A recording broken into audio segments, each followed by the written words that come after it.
피아노 주악에 맞춰서 수요 저녁 예배 하나님께 올려드리겠습니다.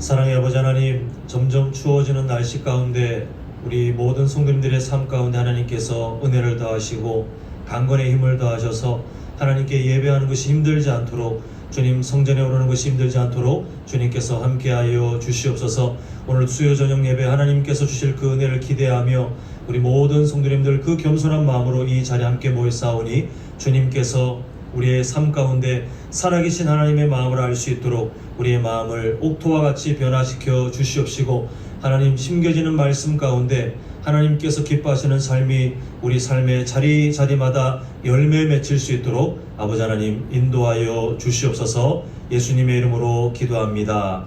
아멘. 우리 사도신경으로 신앙 고백하겠습니다. 전능하사 천지를 만드신 하나님 아버지를 내가 믿사오며 그 외아들 우리 주 예수 그리스도를 믿사오니 이는 성령으로 잉태하사 동정녀 마리아에게 나시고 본디오 빌라도에게 고난을 받으사 십자가에 못 박혀 죽으시고 장사한 지 사흘 만에 죽은 자 가운데서 다시 살아나시며 하늘에 오르사 전능하신 하나님 우편에 앉아 계시다가 저리로서 산자와 죽은 자를 심판하러 오시리라. 성령을 믿사오며 거룩한 공예와 성도가 서로 교통하는 것과 죄를 사하여 주시는 것과 몸이 다시 사는 것과 영원히 사는 것을 믿사옵나이다. 아멘.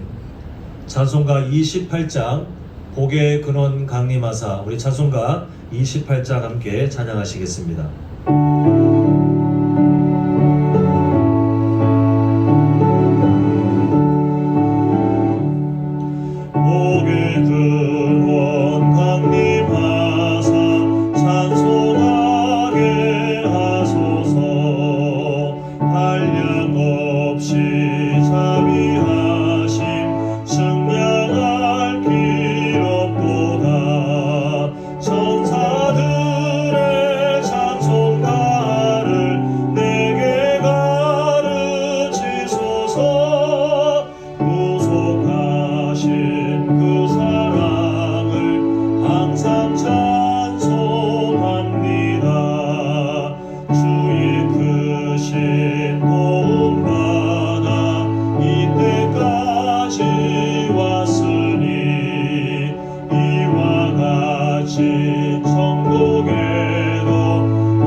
잠시 기도하실 때에 우리 주일날 함께 나눴던 그 말씀의 은혜를 기억했으면 좋겠습니다. 중심을 보시는 하나님, 우리가 그 하나님을 마주하면서 하나님께서 기뻐하시는 그 중심, 우리의 마음의 태도에 대해서 우리가 집중하고 우리가 경건의 훈련을 힘쓰자라고 말씀드렸고, 두 번째는 중심을 보시는 그 하나님 앞에 우리가 외형적인 신앙이 아니라 하나님과의 친밀함, 우리의 삶 가운데 하나님의 말씀이 열매 맺히는 그 삶을 우리가 먼저 사모하자 이렇게 말씀을 드렸습니다. 우리 주일날 받았던 그 은혜를 다시 한번 기억하면서 하나님 중심을 보신 하나님을 경외하게 하시고 그 하나님께서 기뻐하시는 삶을 살아가는 우리의 삶이 될 수 있도록 다시 한번 기도하시고요. 오늘 또한 주실 은혜를 붙들고 하나님 소리문답 함께 나누면서 세례가 우리에게 어떤 의미인지 살펴볼 때에 그 안에 담겨진 하나님의 사랑 또 하나님의 마음을 발견하는 시간 될 수 있도록 우리가 기도했으면 좋겠습니다. 우리 이 시간 주님을 크게 한번 부르고 간절히 기도하겠습니다. 주여! 아버지 하나님, 하나님의 은혜 가운데 우리의 삶을 말씀 있는 자리로 불러주시고 하나님께서 만나주시는 이 예배의 자리에 있을 수 있도록 우리에게 십자가 사랑을 허락하시고 또한 우리에게 온전케 하시며 또한 그 은혜를 아는 귀한 마음 주심을 감사드립니다. 아버지 하나님, 우리 성도님들 이번 한 주간의 삶을 살아가면서 주일에 그 말씀을 기억하여 중심을 보시는 하나님 앞에 우리의 마음의 태도가 늘 성결하게 주님께서 기뻐하시는 거룩함을 향해 자라갈 수 있도록 도와주시옵소서. 외형적인 신앙 우리가 겉으로 드러나는 어떤 것에 우리가 매몰되지 않도록 주님께서 은혜를 더하셔서 하나님과의 친밀함에 우리가 더욱더 사모함을 갖게 하시고 아버지 하나님께서 기뻐하시는 그 삶을 향해 특히 말씀이 우리 삶에 열매 맺히는 그 삶을 향하여 몸부림치며 달리는 우리가 될 수 있도록 주님 도와주시옵소서. 하나님 오늘 소리문답을 통하여 세례에 대해서 함께 하나님의 마음을 발견하고자 합니다. 아버지 하나님 도와주시옵소서. 우리가 하나님의 마음을 더욱더 친밀하게 더 자세하게 알아가는 귀한 시간 될 수 있도록 도와주시옵시고 우리가 아버지 하나님 하나님께서 주시는 성경의 진리를 더 명확하게 기억하며 그 은혜 안에 붙들려 살아가는 우리 모두가 될 수 있도록 도와주시옵시고 아버지 하나님 마치는 시간까지 악한 마귀 틈타지 않도록 아버지 하나님께서 우리에게 다시 한번 보호자가 되시며 우리의 산성이 되시고 우리의 능력이 되어 주시옵소서. 아버지 하나님, 사랑의 아버지 하나님, 우리의 삶이 참으로 연약함에도 불구하고 그러나 우리를 예수님의 십자가 사랑을 통하여 의인 삼으시고 하나님의 자녀로 삼으시고 우리의 부족함이 하나님께 예배하기에 전혀 방해가 되지 않도록 늘 은혜로 함께 해주심을 감사드립니다. 아버지 하나님, 우리 성도님들 매 주일마다 선포되는 말씀을 붙들고 살아가고자 몸부림칠 때에 아버지 하나님 사람의 힘으로 할 수 없사오니 성령 하나님께서 함께 하셔서 은혜를 더하여 주시옵소서. 이번 주 우리가 함께 나눈 말씀처럼 중심을 보시는 하나님 앞에 우리가 마음의 태도를 늘 분별하게 하시고 경건의 훈련을 향하여 몸부림치는 우리 온전한 성도님들의 삶이 될 수 있도록 도와주시옵시고 외형적인 신앙을 경계하게 하셔서 겉으로 드러나는 것에 우리가 의미를 두기보다 하나님과의 친밀한 삶과 하나님의 말씀 우리 삶에 열매 맺히는 것에 대해서 우리가 더욱더 사모하고 달려가는 온전한 그리스도인이 될 수 있도록 주님 함께하여 주시옵소서. 오늘도 소리문답 하나님께서 주시는 그 은혜를 통하여 세례가 우리에게 어떤 의미가 있는지 살펴볼 때에 아버지 하나님 지식이 아니라 하나님의 마음을 깨닫게 하시고 하나님께서 기뻐하시는 삶을 향하여 한 걸음 더 달려가는 오늘 은혜의 시간 될 수 있도록 주님 함께하여 주시옵소서. 예수님의 이름으로 기도합니다. 아멘. 함께 나눌 말씀은 우리 마태복음 28장 18절부터 20절, 마태복음 28장 18절부터 우리 20절 한 절씩 교독하시고 20절은 함께 읽도록 하겠습니다. 제가 18절 읽겠습니다. 예수께서 나와 말씀하여 이르시되 하늘과 땅의 모든 권세를 내게 주셨으니 그러므로 너희는 가서 모든 민족으로 제자를 삼아 아버지와 아들과 성령의 이름으로 세례를 베풀고 함께 읽습니다. 내가 너에게 분부한 모든 것을 가르쳐 지키게 하라. 볼지어다 내가 세상 끝날까지 너희와 항상 함께 있으리라 하시니라. 아멘. 우리가 코로나 극복을 위해서 저번 주 수요 예배는 부득이하게 온라인 예배로 드렸습니다. 그래서 계속 함께 나눴던 소리문답을 온라인 예배로 나눌까 하다가 아무래도 함께 좀 현장 예배가 회복된 다음에 서로 얼굴을 마주하고 좀 더 그 은혜를 나누는 것이 좋겠다 싶어서 저번 주는 다른 말씀으로 함께 은혜를 나눴고요. 이제 계속 이어서 오늘 소리문답을 살펴보게 되는데 우리 기억을 한번 살펴봤으면 좋겠습니다. 지금 우리가 어떤 그 대목에 우리가 지금 함께 집중하고 있냐면 하나님께서 구원받은 우리에게 은혜를 더 주시기 위해서 공식적인 은혜의 세 가지 방법을 주셨다라고 우리가 살펴보고 있습니다. 기억나십니까? 첫 번째가 뭐죠? 성경에 있는 하나님의 말씀, 그 다음에 지금 우리가 몇 주간 보고 있는 성례, 그리고 마지막에 우리가 하나님께 기도하는 기도, 이 세 가지입니다. 자, 다시 한번 세 가지 시작. 말씀, 성례, 기도. 이 세 가지가 하나님께서 은혜를 주시겠다고 약속하신 공식적인 방법입니다. 그래서 우리가 하나님의 은혜를 받고 싶으시면, 정말 그게 진짜 하나님의 은혜가 필요하다라고 사모가 되시면 다른 그럴싸한 뭔가에 매달릴 것이 아니라 하나님이 약속하신 이 세 가지에 우리가 집중하는 것이 지혜롭다 말씀드렸는데요. 그래서 우리는 말씀 받고 이제 성례를 보았고, 그 성례에 대해서 이제 세 번째 세례에 대해서 오늘 함께 살펴보게 되는데요. 자, 우리 한번 94문과 95문을 연속해서 한번 보도록 하겠습니다. 자, 제가 질문합니다. 94문, 세례란 무엇입니까? 자, 답변을 한번 차근차근 보도록 하겠습니다. 자, 시작. 세례란 별로 있는 성례로서 성부와 성교와 성령의 이름으로 우리가 그리스도에게 정부성과 그의 언약의 이익에 참여함과 주의 것이 되기로 약속함을 인정하며 치는 것입니다. 자, 이 답변에 기억하셔야 될 것 제일 마지막에 있는 겁니다. 인치는 것. 이 세례가 가지고 있는 의미를 잘 생각하셔야 되는데, 이 모든 유익들을 우리에게 인치는 것입니다. 우리가 기억할 수 있도록, 누릴 수 있도록 인치는 것입니다. 자, 95문 제가 질문을 했습니다. 세례는 어떤 사람에게 베풉니까? 자, 한번 답변 같이 하겠습니다. 시작. 세례는 보이는 교회 밖에 있는 사람에게 베풀지 않으며 그들이 그리스도를 믿고 그에게 복종하겠다는 고백을 할 때 비로소 베풀며 보이는 교회 회원의 유아들이 맞습니다. 네, 이렇게 우리가 94문과 95문을 보았습니다.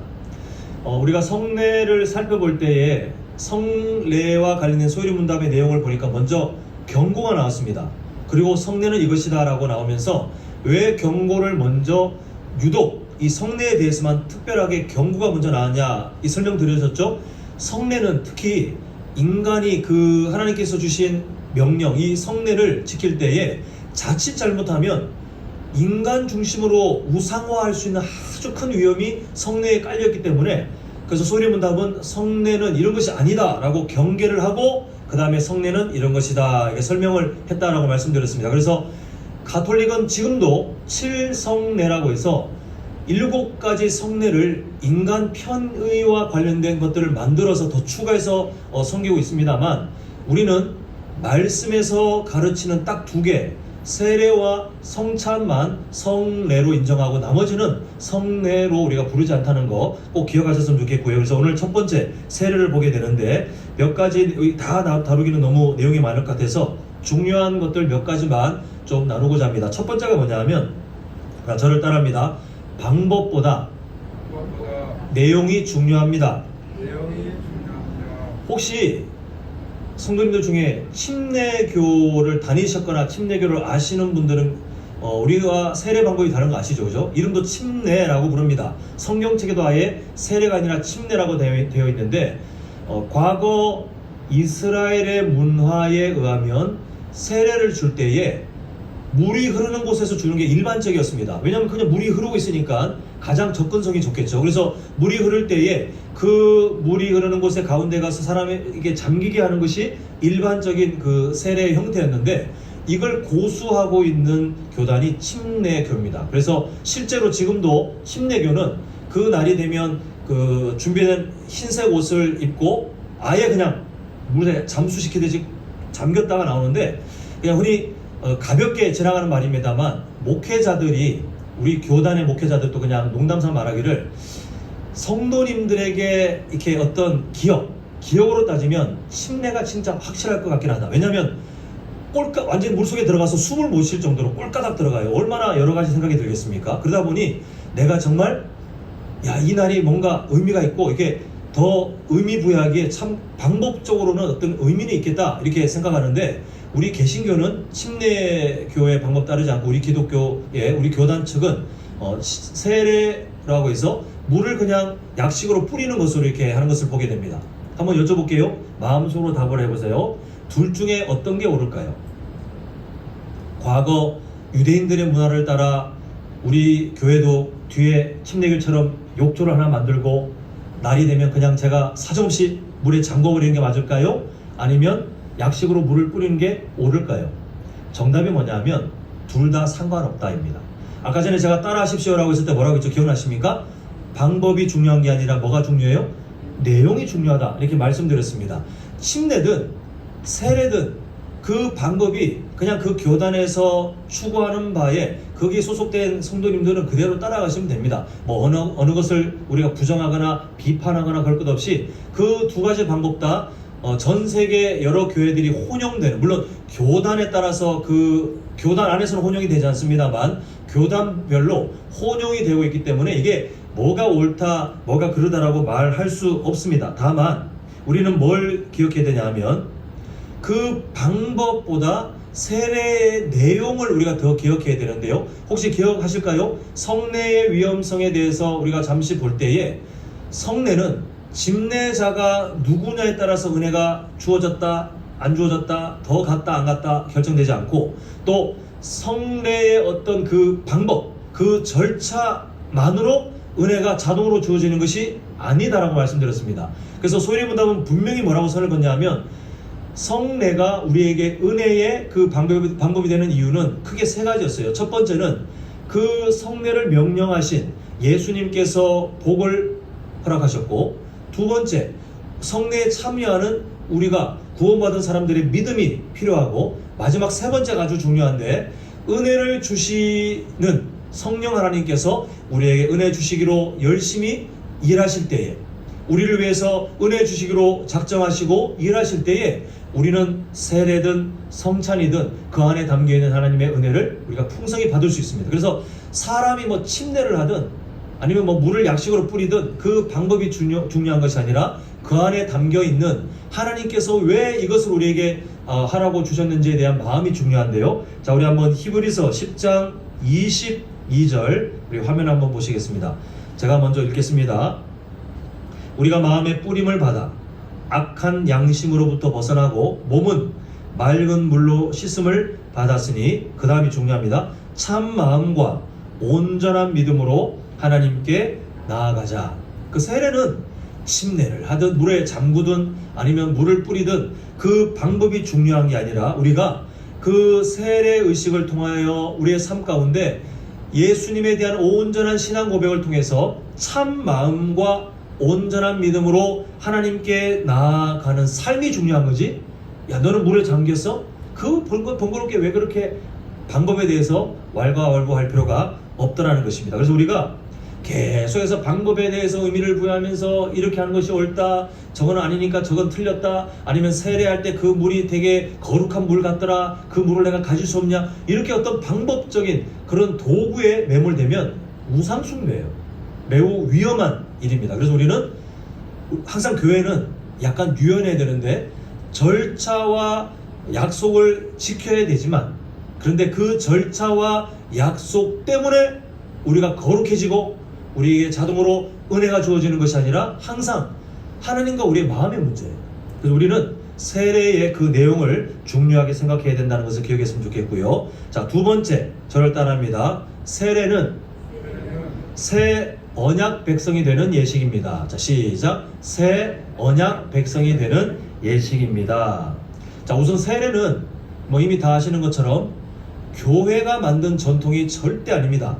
교회가 이렇게 하면 유익하겠거니 하고 만든 그 어떤 전통이 아니고, 아예 우리가 오늘 본문 말씀 보았죠. 예수님께서 명령을 하셨어요. 제자들에게 앞으로 교회라는 그 성도의 모임인 교회라는 공동체가 사역을 할 때에 그 공동체가 반드시 해야 될 명령이 뭐냐면 예수님 믿는 사람들에게 온전한 신앙 고백을 가르치고, 그리고 그 이후에 세례를 주고 제자를 삼아, 이렇게 예수님께서 그 명령을 아예 주셨다는 것입니다. 근데 이때 이 주신 명령이 왜 과연 변치 않는 명령을 우리에게 주셨냐 하면 바로 단순한 종교 행위가 아니라 하나님께서 주신 구원, 그 구원의 약속이 이 세례의 의미로 담겨져 있기 때문에 그렇습니다. 그래서 우리 고린도전서 10장 1절 2절을 한번 보시겠는데요. 제가 한번 읽어드립니다. 형제들아, 나는 너희가 알지 못하기를 원하지 아니하노니 우리 조상들이 다 구름 아래에 있고 바다 가운데로 지나며. 이게 무슨 얘기죠? 그 출애굽에 대한 내용이죠. 그 다음에 이렇게 말합니다. 모세에게 속하여 다 구름과 바다에서 뭘 받았다고요? 세례를 받고. 사도 바울이 이 고린도 교회 사람들에게 설명하는 말 중에 세례를 어디에 연결시키냐면 출애굽 과정과 연결시키면서 홍해를 지난 거, 또 하나님께서 그 불기둥으로 구름기둥으로 함께 하시고 그 동행하셨던 그 모든 과정들을 다 설명한 다음에 세례를 받았다라고 합니다. 이게 무슨 말이냐면 이스라엘 백성들이 출애굽 받고 그 다음에 광야를 지나면서 이 시간을 누리면서 자기도 모르게 세례를 받았다가 아니라 이스라엘 백성들에게 일어난 변화가 중요해요. 출애굽은 항상 뭐에 중점을 둬야 되냐면, 제가 로마서 6장 설명드릴 때 반복해서 말씀드렸는데 구원은 소속의 변화가 중요하다 말씀드렸습니다. 기억나시죠? 우리가 과거에는 죄인에 놓였지만 예수님의 십자가 사랑으로 인해서 단번에, 서서히가 아니라 단번에 누구에게로 아예 소속이 변화됐어요? 하나님께로 소속이 아예 변화됐어요. 그래서 우리는 더 이상 이 하나님께서 우리가 하나님께 소속되어 있다는 그 등본, 하나님께 소속되어 있다는 이 등본을 갖고 계시는 한 우리가 뭔 짓을 해도 죄인의, 옛날에 그 죄인의 자리로 갈 수가 없어요. 마찬가지 출애굽 때도 이스라엘 백성들이 노예에서 하나님의 은혜로 출애굽된 다음에 어떤 변화를 겪었냐면, 애굽에서 탈출한 내가 변화가 아니에요. 진짜 변화는 노예였다가 이제는 하나님의 백성, 하나님을 왕으로, 그리고 자신들은 그 하나님을 섬기는 사람들로 약속의 땅을 향해 나아가는 완전히 다른 정체성을 받게 된 것이 출애굽의 진짜 의미입니다. 결국 그 의미를 담아서 사도 바울이 세례를 말하기를 변화의 변화. 과거에는 하나님께 속하지 않았던 사람이 이제는 하나님께 속하게 되었다. 이게 출애굽과 연결시키면서 세례의 진짜 의미라는 것을 우리에게 말씀해주고 있어요. 그래서 우리는 세례 교인이라는 말이 얼마나 복된 거냐면, 교회 좀 다녔네요, 이 의미가 아니라 진짜 성경에서 말하는 세례 교인의 의미는 과거의 당신은 하나님께 속한 사람이 아니었지만 예수님 때문에 이제는 하나님께 속한 사람이 되었고, 세례 의식을 통해서 그것을 자신의 삶 가운데 인침받았다고 우리가 보았죠. 완전히 표징으로 그렇게 약속을 받았군요 라고 하는 것이 세례 교인들의 의미입니다. 우리는 세례 받았다의 의미를 제가 뒤에서 다시 설명드리겠지만 오늘날 좀 많이 가볍게 취급하고 있는데, 세례는 새 언약 백성이 되었다라고 하는 아주 중요한 의미가 있습니다. 좀 더 신학적인 의미로 보면 그리스도의 몸된 교회에 진짜 소속이 되었다, 이렇게 인정을 받는 의식이 바로 세례 의식이에요. 그 교회의 소속이 아니라 우리가 예수님께서 만드신 이 전 세계적인 그리스도의 몸된 교회에 예수님 믿고 그 사람도 그리스도의 몸된 교회에 드디어 소속이 되셨군요, 그렇게 세례 의식을 통해서 이것을 공식화하셨군요, 이게 바로 세례 의식의 의미이기 때문에 우리는 이 세례 교인이라는 말을 아주 중요하게 생각해야 됩니다. 근데 분명히 정리해야 될 게 뭐냐면요, 어떤 특별한 일 때문에 세례를 못 받을 수도 있어요. 그러면 구원을 받은 걸까요? 아닐까요? 예수님 믿긴 믿는데요, 정말 예수님을 인격적으로 믿는데 어떠한 부득이한 상황 때문에 세례를 못 받았어요. 뭐 병상에 계시거나, 뭐 병상 세례도 있긴 하지만 병상에 계시거나, 아니면 저기 선교지에 특수한 상황 가운데 선교사님이 평신도로 가서 복음을 전하고 그 다음에 그곳에 아직 교회가 세워지지 않았고 그런 절차 가운데 세례를 받지 못했는데 이분이, 이 믿었던 그 현지분이 세상을 떠나시면 이분은 구원을 받습니까? 안 받습니까? 예, 마스크를 써서 제가 하나도 모르겠어요, 표정을. 다 정답은 아시죠, 그죠? 세례 받고 안 받고는 구원과 상관이 없어요. 예수님을 인격적으로 믿는 것이 중요합니다. 반대예요. 반대도 있어요. 아무리 세례를 그럴싸하게 받았다 할지라도 그 사람의 삶이 결국은 껍데기 신앙, 아예 신앙 자체가 없는, 제가 뒤에서 말할 어떤 사례들이 있는데 그런 일에 속했다면 그 사람이 아무리 세례받고 그날 감정적으로 뭔가 울컥했다 할지라도 예수님을 인격적으로 믿는 그 믿음이 없었다면 아무런 도움이 안 돼요. 결국 세례는 우리가 구원받은 사람에게 의미 있는 일이지 그렇지 않은 사람에게는 아무런 의미가 없다는 거 꼭 기억하셨으면 좋겠습니다. 자, 세 번째가 뭐냐면요, 세례는 삼위일체 하나님의 이름으로 베풀어져야 되는데 일생에 몇 번만 받을까요? 딱 한 번만 받습니다. 세례는 삼위일체 하나님의 이름으로. 그래서 교회에서 집례자들이 세례를 줄 때 성부와 성자와 성령의 이름으로 세례를 주노라 라고 선포하는 이유가 뭐냐면 구원과 연결되어 있었죠. 아까 전에 세례가 원래 하나님께 속해 있지 않던 사람이 하나님께 속하게 되었다는 것이 그 세례의 의미에 담겨 있는데, 그 일을 이루신 분이 하나님 한 분도 아니요, 그리고 성자 예수님 한 분도 아니고 성령 하나님 한 분도 아니고, 구원은 이 삼위일체 하나님의 협력 가운데 우리에게 적용되는 것이기 때문에, 그래서 이 세례를 선포할 때에 삼위일체 하나님의 이름으로 항상 선언하게 되어 있습니다. 그리고 아까 처음에 말씀드렸지만 세례는 일생 중에 단 한 번이면 족합니다. 내가 기분이 좀 오늘따라 세례를 한번 받아야 될 것 같다고 세례식 때 나도 좀 껴주시오라고 세례 교인이 부탁한다고 해도 정상적인 교회라면 절대로 받아주지 않아요. 왜냐하면 한 번이면 됩니다. 왜 그럴까요? 우리가 예수님 믿고 구원받는 일도 인생에 몇 번이죠? 딱 한 번. 우리가 살다가 요즘 내가 좀 뭔가 부족한 것 같으니 다시 내가 영접 기도를 하고 아무런 필요가 없어요. 우리가 정말 인격적으로 예수님을 믿었다면 일생에 한 번으로 우리의 모든 삶은 달라지기 때문에 세례도 똑같이 우리의 일생 가운데 딱 하나 있습니다. 그러다 보니 이 세례가 참 의미가 있고 우리에게 사실 감동적인 시간이거든요. 근데 안타깝게도 오늘날 이 세례의 의미가 갈수록 더 가벼워져 가는 것들을 보게 됩니다. 이러다 보니 세례의 의미들이 가벼워지다 보니 처음에는 그게 어떤 긍정적인 면이 있는 것처럼 보이지만 장기적으로 보면 교회에 오히려 더 안 좋은 악순환이 일어나는 것을 보게 되는데요. 자, 예수님께서 명령하신 세례, 그 세례는 어떻게 이루어지냐면 한 사람이 있잖아요. 나는 예수님을 나의 구원자로, 나의 모든 죄를 용서하신 그 구원자로 내가 믿습니다 라고 하는 신앙 고백 이후에 이어지는 의식이에요. 그 이후에 반드시 있게 되는 성례입니다. 근데 언제부턴가 이 세례 문답에 반드시 들어가야 되는 예수님을 인격적으로 정말 믿고 있는지를 확인하고 질문하는, 그리고 세례의 의미들을 성경의 진리에서 기본적인 내용들을 가르치고 확인하는 내용들이 점점 사라지고 있어요. 제가 세례 받을 때만 해도 아마 그때도 많이 좀 약해진 것일 텐데, 제가 세례 받을 때만 해도 그때 분위기는, 한국교회 분위기가 토요일날 세례 문답을 어떤 식으로 했냐면, 토요일날 담임 목사님과 그리고 장로님들이 다 앉아 계시고 한 명이 들어가서 그분들의 질문을 다 대답해야 되는 것이 세례 문답의 일반적인 모습이었습니다.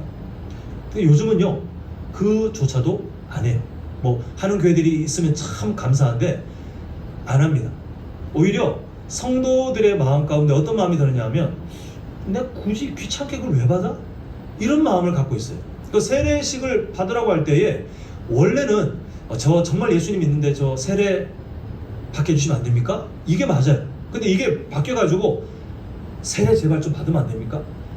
당신 지금 교회 이렇게 다니셨는데 세례 받으시면 안 돼요? 세례를 막 설득하고 부탁하고 하는 일이 되어버렸어요. 그러다 보니 사람들이 안 받으려고 해요. 또 교회에서는 어떻게든 받게 해야 또 교회의 어떤 양육 프로그램이나 그런 것들이 돌아가니까 받게 하기 위해서 어떻게 하냐면 이 세례 문답의 기준을 완전히 바닥으로 낮춰서 어떤 교회들은 세례 문답이 참석만 하면, 참석만 해서 정말 이상한 소리를 해도 참석만 하면 다 통과해요.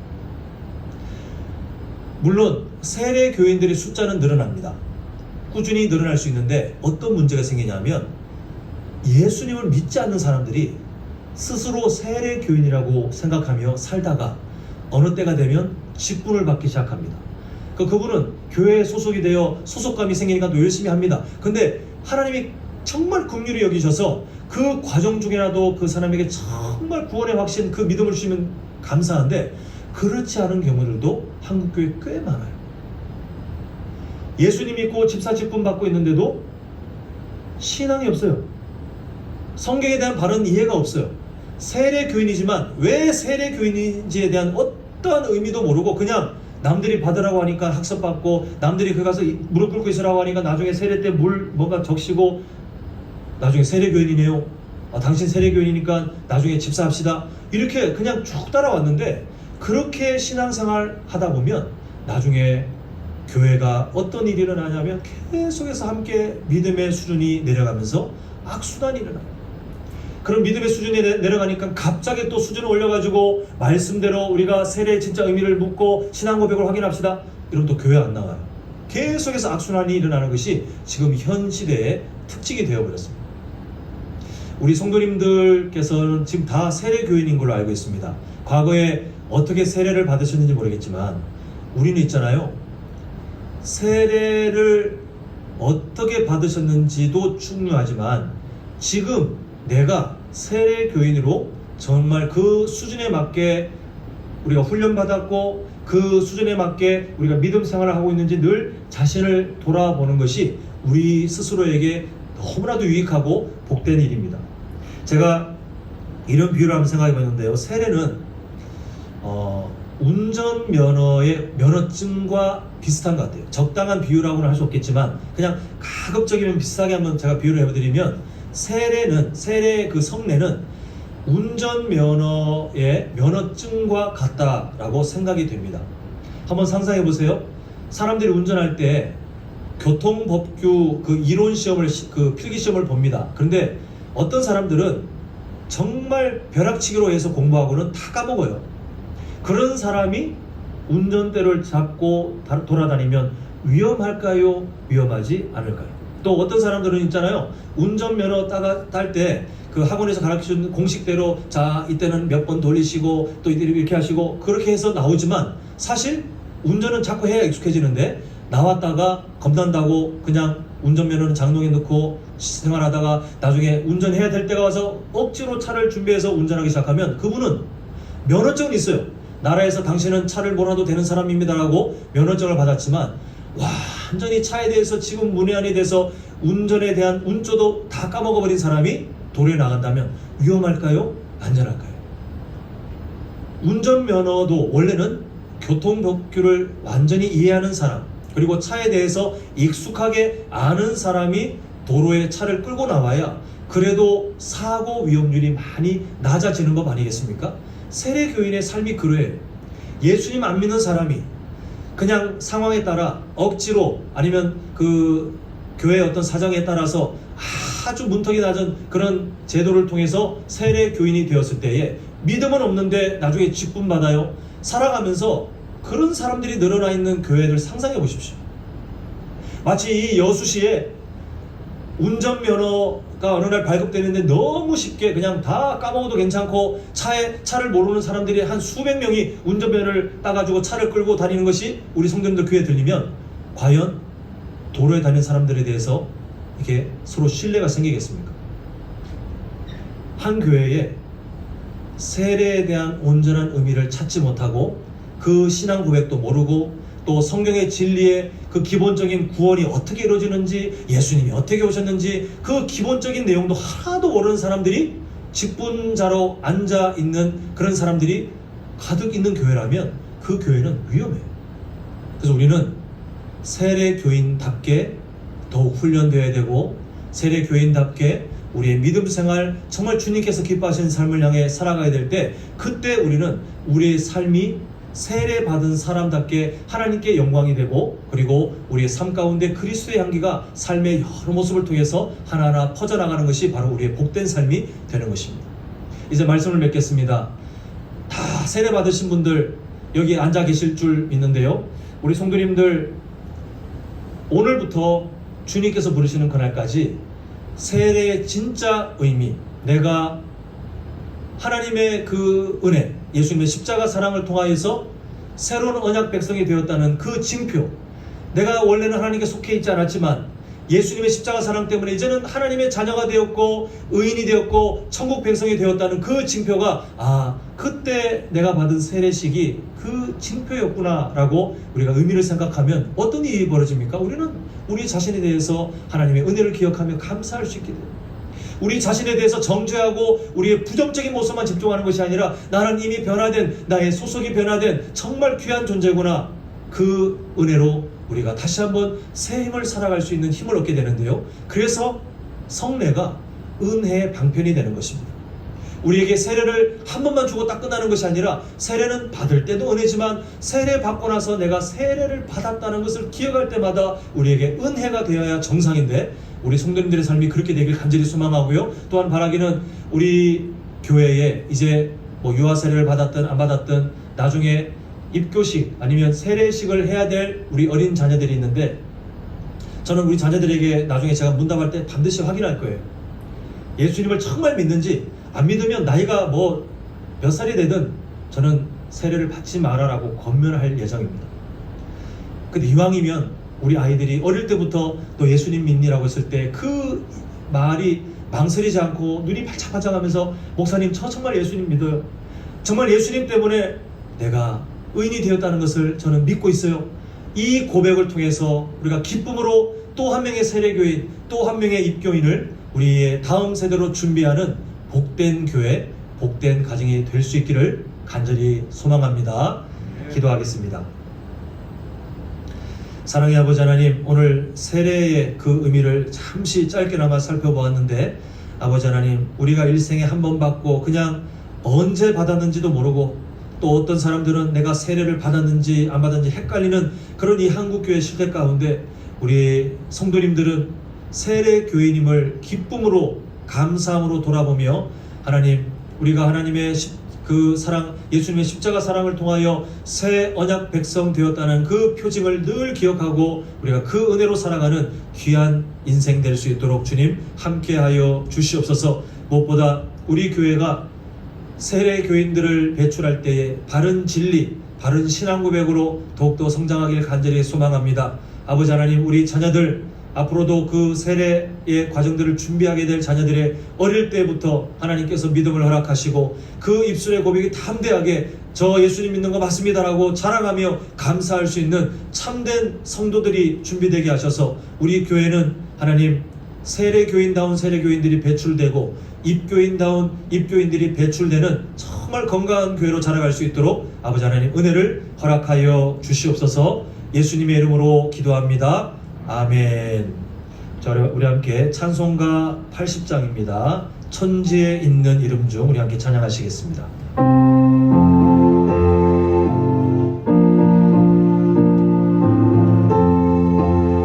우리 신앙 고백입니다. 천지에 있는 이름 중 귀하고 높은 이름 주 나시기 전 지으신 구주의 이름 예수. 주 앞에 내가 엎드려 그 이름 찬송함은 내 귀에 들린 말씀 중 귀하신 이름 예수.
같이 나누겠습니다. 원래는 저번 주일 새벽에 우리가 했어야 되는데 코로나 극복과 함께 온라인 예배로 전환하면서 우리가 한 주간 준비하는 시간이 모자라서 이번 이제 돌아오는 주일 새벽 때 우리가 성탄트리 점등 예배를 준비하도록 하겠습니다. 그래서 작년에는 밖에서 했잖아요. 근데 보니까 좀 이번엔 추워하실 것 같아서 본당에서 제가 그 내용을 준비할 테니까요. 오시고 우리 부모님들도 함께 우리 자녀들 어릴 때 함께 또 그 은혜의 자리에 있는 것도 좋은 기억, 또 좋은 신앙의 교육이 되니까요. 함께 일어나서 동참했으면 좋겠습니다. 또 우리 연말 사역들이 있는데 그 주보 보시면서 연말 당회 또 우리가 재정과 관련된 연말 공동의회 또 성탄 축하 온세대 연합 예배와 송구 여신 예배에 대한 그 소식들을 참고하셔서 함께 기도하면서 준비했으면 좋겠습니다. 우리 잠시 기도하겠습니다. 아버지 하나님, 우리 성도님들 이제 삶의 자리로 돌아갑니다. 우리가 예배를 마치는 것이 아니라 정말 삶의 예배가 시작되겠기에 성령 하나님께서 우리를 붙드셔서 하나님을 존중하는 사람들로 우리가 가정에 있든 직장에 있든 사업장에 있든 어느 자리에 있든 또 어떤 환경에 있든 오직 하나님을 존중하는 온전한 예배자, 온전한 성도, 온전한 교회가 될 수 있도록 도와주시옵시고, 또 우리 성도님들 이 시대를 살아가며 하나님께서 돕지 않으시면 해결되지 않는 여러 기도 제목들이 있습니다. 하나님께서 은혜를 더하셔서 그 모든 형편들마다 하나님의 기적들이 나타나게 하시고, 아버지 하나님 육신의 연약함이 있습니까? 또 마음의 아픔이 있습니까? 주님께서 치료하시며 위로하셔서 새 힘을 누릴 수 있도록 주님 도와주시옵소서. 이 어릴 때 또한 삶의 형편을 주님께서 열어주셔서 형통의 은혜, 하나님께서 길을 열어주시는 형통의 은혜를 경험할 수 있도록 주님께서 함께 하시며, 이번 한 주간도 믿음의 사람들로 세례의 그 의미를 기억하고 살아갈 수 있도록 아버지 하나님 또한 특별한 은혜를 허락하여 주시옵소서. 예수님의 이름으로 기도합니다. 아멘. 계속해서 기도하오니 지금은 우리 주 예수 그리스도의 은혜와 하나님 아버지의 크신 사랑하심과 성령 하나님의 감화 감동 위로 충만 교통하심이 세례의 의미가 퇴색되어가는 이 말세 때에 더욱더 세례 교인으로 그 세례의 의미를 기억하며 감사하며 또한 그 은혜를 누리기로 결단하며 약속하는 우리 모든 성도님들의 인생과 가정과 직장과 사업장 위에 영원토록 함께 있을지어다. 아멘.